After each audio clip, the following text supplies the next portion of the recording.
Москва Қырым бойынша Авропа Шурасының қарарыны әмелге кечірмеге разы олмай. Русия тыш ішлер нәзірлігі білдіргені кебі қарар әмиетсіздір. Ве Русия оны әда әтмеге мечбурдегіл. Майысының учынды Авропа Шурасының нәзірлер кабинеті Страсбургда Кремльге бір сыра талабыны білдірген еді. Шу жүмледен Меджлис фалиетінің ясағыны ләғу әтмек тәшкілят етікчелеріне ішғал етілген Қырымға кірішні мұсады әтмек ве инсанықларының бозылуыны тоқтатмақ.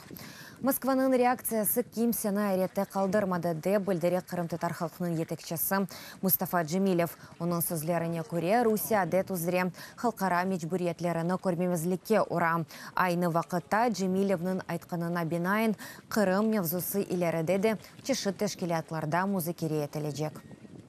Было бы цивилизованным государством, которое... Русия Федерациясы деп адландырылған девлет. Халқара қайдылерге riayet еткен медени девлет олса еді. Не Ишгаль, не Украина или Джен олур еді. Әмді қарарнен 10.000 құрбан. Yüzlerce миллиард миқдарында зарар олмаз еді. Ве Русия тарафы бұл қарарны әмелге кечірілмеген жіне әнді білдірді. Чүнки әршей ялан екен. Қырым татарлар яқшы яша екен. Меджлис есе террористик тешкеляттыр. Ама шубесіз, бұл қарар Қырымның ішгалінден азат етілмесіне мойын бір иседір.